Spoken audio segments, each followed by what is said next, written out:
Des moments avec Dieu avaient un temps de réflexion pour chaque jour. 22 avril. Réjouis-toi, ton roi arrive. Car, comme l'éclair part de l'Orient et se montre jusqu'en Occident, ainsi sera l'avènement du Fils de l'homme. Matthieu 24, 27.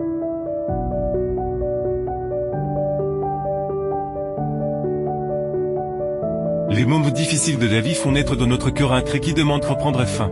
Les souffrances que nous devons endurer, il arrive souvent de devoir supporter un mari impie.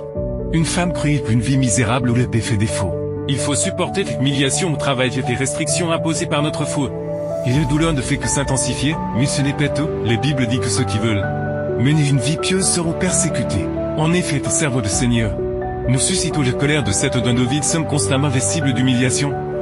Cela s'ajoute le fait de devoir vivre avec le perte des personnes que nous aimons. Un amour qui nous est quitté pour toujours, un enfant que la mort nous enlève. Un ami à qui nous n'avons pas pu dire adieu et qui est parti pour l'au-delà. Chacun vit ses propres souffrances. Le riche comme le pauvre en leur tourmente l'âme. Et tous deux peuvent trouver l'espoir dans les secondes venues de Jésus.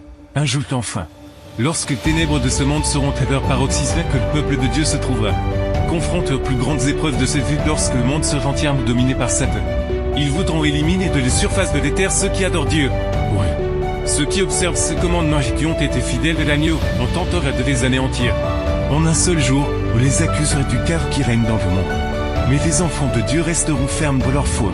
Tout est que tous se dressent contre les enfants de Dieu, mais à ce moment peu. Vient aussi la délivrance du peuple du Seigneur, personne ne peut plus toucher ceux qui ont été fidèles au Seigneur.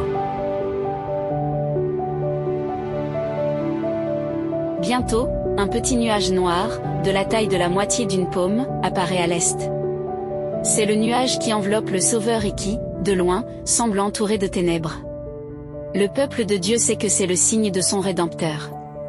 Dans un silence solennel, il le contemple tandis qu'il s'approche de la terre, devenant de plus en plus lumineux et glorieux jusqu'à se transformer en un grand nuage blanc, dont la base est comme un feu dévorant, et sur lequel brille l'arc-en-ciel de l'Alliance.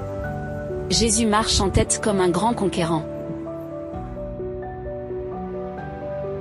Réjouis-toi que ton roi arrive, puisse vos combles faire la tête de milliers d'anges. Il vient réclamer ce qui lui appartient. Tu as peut-être beaucoup souffert. Tu as peut-être pleuré dans les épreuves que tu as dû traverser, tout tu as peut-être tout perdu. Par amour pour Jésus, et voici venir la récompense. Qui est bien plus glorieuse, tes larmes seront essuyées, te feu sera récompensé, ton roi arrive. Jésus est aux portes de l'histoire, tout sur le point d'achever son œuvre au ciel. Il vient t'emmener avec lui et ce serait pour toujours. Amen. Merci pour écouter cet audio. Nous vous invitons à partager avec votre. Contactez et visitez le site web biblewell.com